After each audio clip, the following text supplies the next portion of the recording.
मंदिर से हमारी जनता को, जो 150 करोड़ की जनता है, उससे पेट नहीं भरेगी। बजाय मंदिर बनाने के कुछ रैन बसेरे बनाएं, कुछ हॉस्पिटल बनाएं। आप जाइए अस्पतालों की हालत देखिए, क्या कंडीशन है। एक बेड पे 6-6 मरीज पड़े हुए होते हैं, कोई सुनवाई नहीं है। मंदिर में पंडित जी का व्यापार, बिजनेस, वो माहौल बनाया जा रहा है। पंडित जी को बासमती चावल और घी, शुद्ध घी और रेशम के कपड़े और अच्छे अच्छे फ्रूट देने के लिए। कितनी गाय पिटती रहती हैं सारा दिन। आपने कितनी गौशालाएं बना दी।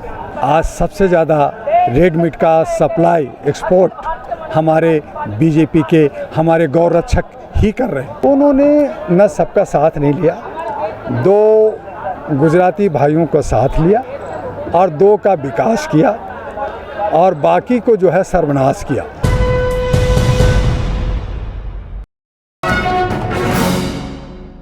आज दिल्ली के जंतर मंतर पर बड़ी संख्या में लोग जमा हुए।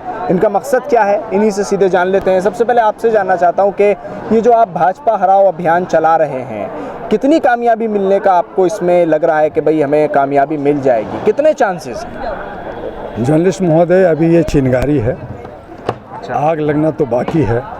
शुरुआत हमने अभी की है और अभी हमें 219 पार्टियों का समर्थन भी मिल गया है। 219? जी हाँ, और 3000 संस्थाएं हमारे साथ जुड़ गई है। हम लोग लोकल जो दिल्ली वाले थे, हम लोग यहाँ जमा हुए और इसके बाद हमारा जो कार्यक्रम तालकटोरा स्टेडियम में होगा, तब आप देखेंगे हमारी सही ताकत को। और लोग जागने लगे हैं। यहाँ जो 9 साल या 10 साल पूरे होने जा रहे हैं, हमने पहले सोचा था कि पुरानी सरकार ठीक शायद नहीं कर रही है, अच्छी सरकार आ रही है, काम करेगी, लेकिन ये जुमलाबाजी और वादा खिलाफ़ी और सिर्फ जो है गुब्बारा वो दिखा रहे हैं, उन सब से जनता त्रस्त हो गई है।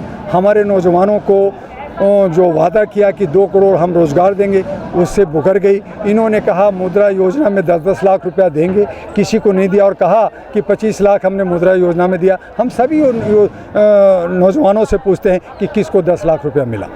उसके बाद में इन्होंने उज्ज्वला योजना की बात की, इन्होंने सिलेंडर थमा दिया, कहा कि हम आपको गैस देंगे, गैस का कीमत 1200 कर दिया। तो भाई जिसका इनकम है 1,000, वो 1200 रुपया का गैस कहाँ से भराएगा, कहाँ से तेल लाएगा, कहाँ से नमक लाएगा, कहाँ से सब्जी, कहाँ से चावल, कहाँ से आटा खरीदेगा। तो वो तो मर गया। मोटिव तो था और नारा था कि सबका साथ, सबका विकास, सबका विश्वास। उन्होंने न सबका साथ नहीं लिया, 2 गुजराती भाइयों को साथ लिया और 2 का विकास किया और बाकी को जो है सर्वनाश किया।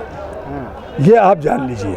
तो ये सर्वनाश का गेम हो रहा है। लोगों को, जैसे एक शेर होता है ना, और वो शिकार करता है, तो शिकार करता है तो वो सारा मांस उसका जो है वो सब खाता है और कुछ हड्डियां और कुछ थोड़ी से बच जाते हैं। तो हमारे जो अंधभक्त हैं, जो हमारे जो उनके जो भक्त हैं, जो कहते हैं जी नहीं नहीं मेरे शेर तो मेरा दोस्त है, बहुत अच्छा है, तो वो बचा हुआ कहते तू चाट लो। तो पत्तल चटा रहे हैं।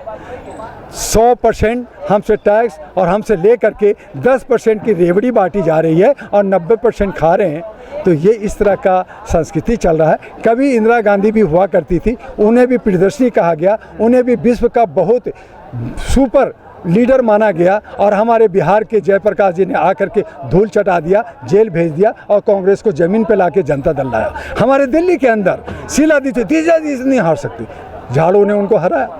लेकिन मोदी जी को लेकर कहा जाता है कि उनके पास जो एक मुद्दा है उसके आगे सब फेल हो जाता है। कौन से मुद्दा? और वो मुद्दा है मंदिर का। मंदिर तो वहीं बनेगा। ओहो हो, मंदिर से आगे आप भी फेल हो जाएंगे। नहीं, क्यों फेल हो जाएंगे साहब?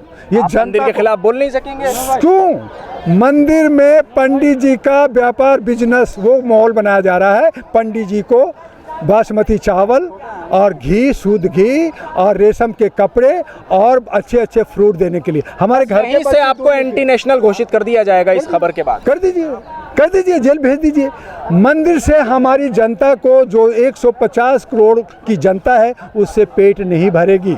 वो आस्था है, वो विश्वास है। हमारी महिलाओं को जो आस्था की चाशनी में डुबो करके, बच्चों को डुबो करके, यूथ और बड़ों को लेकर के उनको जो फंसा करके आप जो कर रहे हैं, हमारी आस्था है। हम अपने घरों में पूजा करेंगे। और अगर आप मंदिर की बात कर रहे हो तो उस मंदिर में जो बहुसंख्यक हैं, जिसको आप क्षुद्र कह रहे हो, आप उन्हें जाने दो ना। जाने दो। आप बहू बेटियों को ब्राह्मण से शादी करने दो, मैं मान लूँगा। खाली मंदिर बनाने से नहीं, मंदिर की अगर आप शुद्धता चाहते हो तो सबकी एंट्री उसमें करो ना। आपको क्या लगता है इस मुद्दे पर? मोदी जी के पास कार्ड तो है? नहीं, ये कार्ड कोई कार्ड ही नहीं है, ये तो कोई मुद्दा ही नहीं है। देखिए, सबसे बड़ा मुद्दा यही है। सबसे बड़ा मुद्दा ये है, वो बजाय मंदिर बनाने के कुछ रैन बसेरे बनाए, कुछ हॉस्पिटल बनाए। आप जाइए अस्पतालों की हालत देखिए, क्या कंडीशन है। एक बेड पे 6-6 मरीज पड़े हुए होते हैं, कोई सुनवाई नहीं है। कुछ को तो बेड भी नहीं मिलता, कुछ को तो बेड भी नहीं मिलता, बल्कि बाहर ट्रॉली भी नहीं मिलती। तो देखिए, मंदिर बिल्कुल, हम मंदिर का पूरा आदर करते हैं, 6 बजे मस्जिद का पूरा आदर करते हैं, हर चीज़ का करते हैं, दरगाह का करते हैं, लेकिन मंदिर, मस्जिद, दरगाह जो है वो आम आदमी को क्या फैसिलिटी दे रही है? सबसे बड़ा हेल्थ का मुद्दा है, एजुकेशन का मुद्दा है।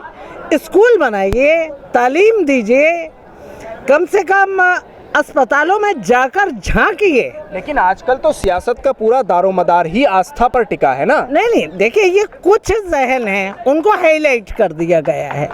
आस्था सबकी है, मैं मुसलमान हूँ, मेरी अपने धर्म में आस्था है, आपकी भी होगी, मेरे भाई डॉक्टर साहब, दुआ साहब खड़े में, इनकी भी है, तमाम लोगों की आस्था है। लेकिन आस्था इंसानियत ही का तो नाम है ना। गौरक्षा क्या है? गौरक्षा के नाम पे जो कुछ हो रहा है वो जी, उसके बारे में मैं 2 बातें आपसे कहूंगी। आप बताइए। गौ रक्षा कर रहे हैं आप देखिए कितनी गाय पिटती रहती हैं सारा दिन। आपने कितनी गौशालाएं बनाई? आपको किसी पे डाउट होता है, आप नौजवान लड़कों को जला देते। अगर कोई यहाँ हिंदुस्तान में गौ हत्या कर रहा है, वो मुसलमान है, वो गलत कर रहा है। हमारे मजहब में कभी ये चीज़ नहीं बताई गई कि आप जिस मुल्क में रह रहे हैं, आप उस मुल्क के कानून को नहीं मानेंगे तो आप गद्दार हैं।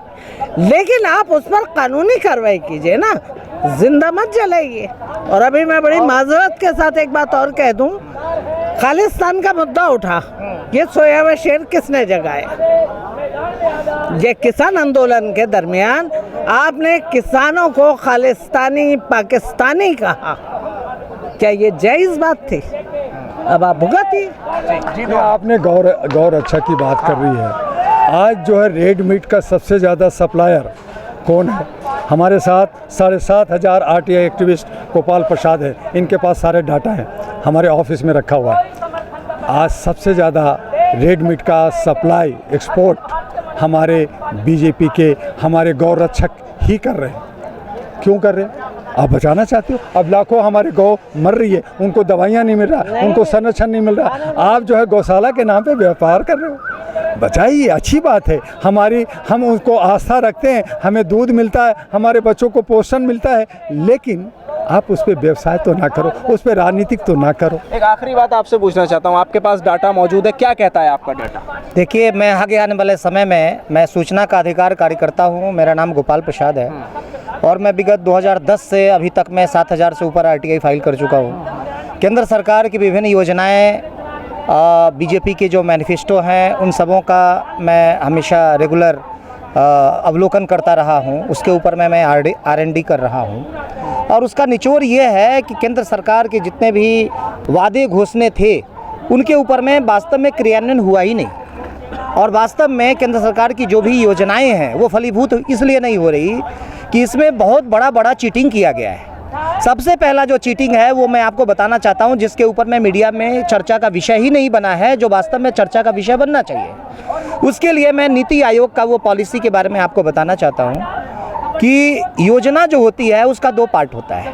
एक होता है योजना मद और एक होता है गैर योजना मद। मोदी सरकार से पहले योजना मद और गैर योजना मद दोनों अलग अलग थी। मोदी जी ने क्या किया, दोनों को मिक्स कर दिया। मिक्स करने की स्थिति में क्या होता है कि जो स्पेशली जिस चीज़ के ऊपर में आपको खर्च किया जाना है उस पे खर्च ना करके गैर योजना मद में आप खर्चा कर देंगे, आपको कोई पकड़ ही नहीं सकेगा।